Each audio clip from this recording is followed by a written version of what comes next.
ಅಪ್ಪಾಜಿ ಪ್ರೀತಿಯ ತಂಗಿ ಅಂತ ಹೇಳ್ಬೋದು ನಾಗಮ್ಮ ಅವರು. ಅವ್ರಿಗೆ ಇಬ್ಬರು ತಂಗಿರು, ಒಬ್ಬರು ಶಾರದಮ್ಮ ಅವರು, ಇವರು ದೊಡ್ಡವರು. ಚಿನ್ನದ ಬೊಂಬೆಯಲ್ಲ, ನಂತದ ಬೊಂಬೆಯಲ್ಲ, ಬುದ್ಧಿ ಇರುವ ಬೊಂಬೆಯು.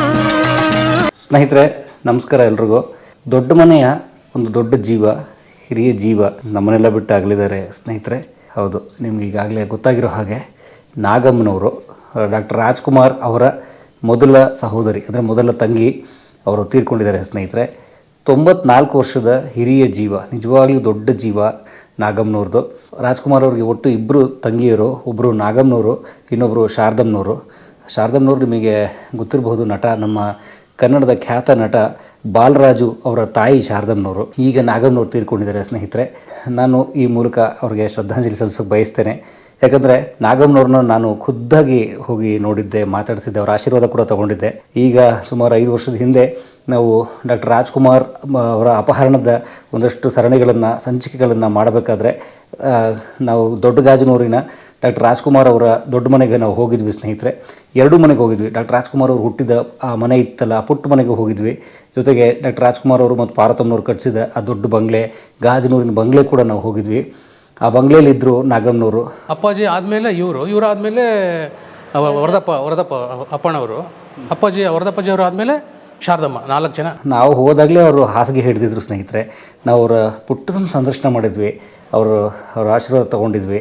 ಆ ಸಂದರ್ಶನನೇ ಅವ್ರು ಮಲ್ಕೊಂಡೇ ಮಾತಾಡಿದ್ರು ಆ ಸಂದರ್ಶನದಲ್ಲಿ.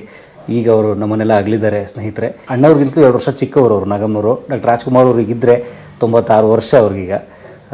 ಅವ್ರಿಗಿಂತ 2 ವರ್ಷ ಚಿಕ್ಕವರು ನಾಗಮ್ಮನವರು. ಬಹಳ ಭಾವುಕನಾಗ್ತೀನಿ ನಾನು, ಬಹಳನೇ ನೋವಾಗುತ್ತೆ ನನಗೆ. ಆದರೆ ಒಂದು ಸಂತೋಷ ಏನಂದರೆ, ಅಂಥ ಹಿರಿಯ ಜೀವಗಳನ್ನು ಈ ಜನ್ಮ ನೋಡುತ್ತಲ್ಲ, ಪುಣ್ಯ ನಮ್ಮದು ಅಂತ ನನಗನ್ನಿಸ್ತದೆ.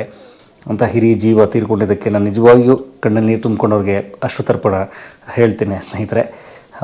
ದೊಡ್ಡಗಾಜನೂರಿನ ಮನೆಗೆ ನಾವು ಹೋಗಿದ್ದ ನೆನಪಲ್ಲೂ ನನಗೆ ಆಗ್ತಾಯಿದೆ. ನಾಗಮ್ಮನವರ ಪುತ್ರ ಗೋಪಾಲಣ್ಣ ನಮ್ಗೆ ಸಿಕ್ಕಿದ್ರು. ಇಡೀ ನಮಗೆ ಆ ಮನೆ ತೋರಿಸಿದ್ರು, ಗಾಜನೂರಿನ ಬಂಗ್ಲೆ ಎಲ್ಲ ತೋರಿಸಿ ನಮಗೆ ವಿವರಿಸಿದರು. ಅಣ್ಣವ್ರು ಬಂದಾಗ ಹೇಗಿರ್ತಿದ್ರು, ಹೇಗೆ ಆ ಗಾಜನೂರಿನ ಜನರ ಜೊತೆ ಓಡಾಡ್ತಿದ್ರು, ಆ ಮನೆಯಲ್ಲಿ ಹೇಗೆ ಜನ ಎಲ್ಲ ಸೇರ್ತಿದ್ರು ಅಂತೆಲ್ಲ ತೋರಿಸಿದ್ರು. ನಾವು ಅಣ್ಣವ್ರು ಹುಟ್ಟಿದ ಮನೆಗೆ ಕೂಡ ಹೋಗಿದ್ವಿ, ಆ 120 ವರ್ಷದ ಹಳೆ ಮನೆಗೆ.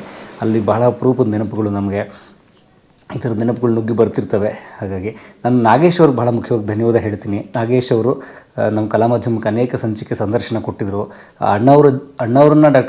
ಅಣ್ಣವ್ರನ್ನ ವೀರಪ್ಪನ ಅಪಹರಣ ಮಾಡಿದಾಗ ನಾಗೇಶ್ ಅವ್ರನ್ನೂ ಕೂಡ ಜೊತೆಗೆ ಅಪಹರಣ ಮಾಡಿರ್ತಾರೆ. ಆ ನಾಗೇಶ್ ಅವ್ರ ನಮ್ಮ ಜೊತೆಗೆ ಬಂದು ಅಣ್ಣವರ ಕುಟುಂಬದ ಕಥೆ ಮತ್ತು ವೀರಪ್ಪನ ಅಪಹರಣ ಆದಾಗ ಇದ್ದಂಥ ಕೆಲವು ಜಾಗಗಳಿಗೂ ಕೂಡ ಕರ್ಕೊಂಡು ಹೋಗಿ ತೋರಿಸಿದ್ರು. ಆ ಸಂಚಿಕೆಲ್ಲ ನೀವು ನೋಡಿದ್ದೀರಿ, ಮಿಲಿಯನ್ ಗಟ್ಟಲೆ ನೋಡಿದ್ದೀರಿ, ಲಕ್ಷಗಟ್ಟಲೆ. ಹಾಗಾಗಿ ನಿಮ್ಗೆಲ್ಲರ ಪಾದಕ್ಕೆ ನಾನು ಶರಣ ಹೇಳ್ತಾ, ನನಗೆ ಆ ನೆನಪುಗಳೆಲ್ಲವೂ ಬರ್ತಾಯಿದ್ದಾವೆ. ಹಾಗಾಗಿ ಅಮ್ಮ, ನಿಮ್ಮ ಆಶೀರ್ವಾದ ಇರಲಿ ತಾಯಿ, ಮಹಾತಾಯಿ ನೀವು. ಇವತ್ತು ಪ್ರಜಾವಾಣಿ ರಿಪೋರ್ಟ್ ಮಾಡಿದೆ, ಪ್ರಜಾವಾಣಿಲಿ ಬಂದಿದೆ, ಪುನೀತ್ ಸರ್ನ ಅವರು ಭಾಳ ನೆನೆಸ್ತಿದ್ರಂತೆ. ಅಂದರೆ ಪುನೀತ್ ರಾಜ್ಕುಮಾರ್ ಅವ್ರು ತೀರ್ಕೊಂಡು ವಿಚಾರನ ನಾಗಮ್ಮನವ್ರು ತಿಳಿಸೇ ಇರಲಿಲ್ಲ. ಅವರನ್ನು ಗೌಪ್ಯವಾಗಿಟ್ಟಿದ್ರು. ಅವ್ರ ಮನಸ್ಸಿಗೆ ನೋವಾಗುತ್ತೆ ಅನ್ನೋ ಕಾರಣಕ್ಕೆ. ಯಾಕೆಂದರೆ ಪುನೀತ್ ಅವ್ರನ್ನ ತುಂಬ ಹಚ್ಕೊಂಡಿದ್ರು. ಯಾಕಂದರೆ ತನ್ನ ಅಣ್ಣನ ಮಗ, ಸೋದರಳಿ ಆಗಬೇಕು ಸಂಬಂಧದಲ್ಲಿ, ತನ್ನ ಅಣ್ಣನ ಮಗ ತೀರ್ಕೊಂಡಿದ್ದು. ಅದು ಪುನೀತ್ ಅಂದರೆ ಬಹಳ ದೊಡ್ಡ ಪ್ರೀತಿ ಅವ್ರಿಗೆ. ಹೇಗೆ ಇಡೀ ಕರ್ನಾಟಕ ಪುನೀತ್ ಸರ್ನ ಪ್ರೀತಿಸ್ತಿತ್ತು, ಹಾಗೆ ಅವರು ತುಂಬ ಹಚ್ಕೊಂಡು ಪ್ರೀತಿಸ್ತಿದ್ರಂತೆ. ಹಾಗಾಗಿ ಅವ್ರ ಸಾವಿನ ವಿಚಾರನ ಗೌಪ್ಯವಾಗಿ ಇಡಲಾಗಿತ್ತು. ಗೌಪ್ಯವಾಗಿಟ್ಟು ಅವರು ಸತ್ತಿದ್ದನ್ನ ಹೇಳಿರಲಿಲ್ವಂತೆ. ಯಾವಾಗ ಹೇಳಿದ್ರು, ಪುನೀತ್ ಬರೋಕ್ಕೆ ಹೇಳಪ್ಪ, ಅವ್ನು ಬರೋಕ್ಕೆ ಹೇಳೋ ಅಂತೆಲ್ಲ ಹೇಳ್ತಿದ್ರಂತೆ. ಪ್ರಜಾವಾಣಿ ಭಾಳ ಚೆನ್ನಾಗಿ ರಿಪೋರ್ಟ್ ಮಾಡಿದೆ. ಆವಾಗ ಇಲ್ಲ, ಶೂಟಿಂಗ್ ಹೋಗಿದ್ದಾರೆ, ಆ ಊರಲ್ಲಿದ್ದಾರೆ, ಈ ಊರಲ್ಲಿದ್ದಾರೆ, ಬರಲೇ ಇಲ್ಲ ಅಂತ. 4-5 ವರ್ಷ ಆಯ್ತಲ್ಲ ಅವ್ರು ನೋಡಿ ಅಂತ ಹೇಳ್ತಾನೆ ಇದ್ರಂತೆ. ಕೊನೆಗೂ ಪುನೀತ್ ಅವ್ರನ್ನ ನೋಡಿದೆ, ಅವ್ರ ಕೊನೆ ಆಸೆ ನೋಡಿ. ಎಂಥ ವಿಧಿ ಲಿಖಿತ ಅಲ್ವ ಅಂತ ನೋವಿನ ವಿಚಾರ. ಹಾಗಾಗಿ ಅಮ್ಮ, ಹೋಗಿ ಬನ್ನಿ. ಕಲಾಮಾಧ್ಯಮದ ಎಲ್ಲ ವೀಕ್ಷಕರಿಗೂ ಧನ್ಯವಾದ. ಅವ್ರ ಸಂಚಿಕೆಗಳನ್ನು ಅಪಾರವಾಗಿ ನೋಡಿದ್ದೀರಿ. ಅಣ್ಣವ್ರ ಮನೆಯ ಮತ್ತು ಆ ವೀರಪ್ಪನ ಅಪಹರಣದ ಆ ವಿಚಾರಗಳನ್ನೆಲ್ಲ ತುಂಬ ಧನ್ಯವಾದ. ಬೇಕಾದವ್ರಿಗೆ, ಇನ್ನೂ ನೋಡ್ತೀನಿ ಅಂತ ಆಸಕ್ತಿ ಇರೋರಿಗೆ ಅಥವಾ ನೋಡದೇ ಇರೋವಂಥವ್ರಿಗೆ ವಿಡಿಯೋ ಲಿಂಕ್ ನಾನು ಡಿಸ್ಕ್ರಿಪ್ಷನಲ್ಲಿ ಹಾಕಿರ್ತೀನಿ, ನೀವು ನೋಡ್ಬೋದು. ಬಹಳ ಧನ್ಯವಾದ. ಹೋಗಿ ಬನ್ನಿ. ನಮಸ್ಕಾರ. ನಿನ್ನ ಕಂಗಳ ಬಿಸಿಯ ಹನಿಗಳು 100 ಕಥೆಯ ಹೇಳಿವೆ.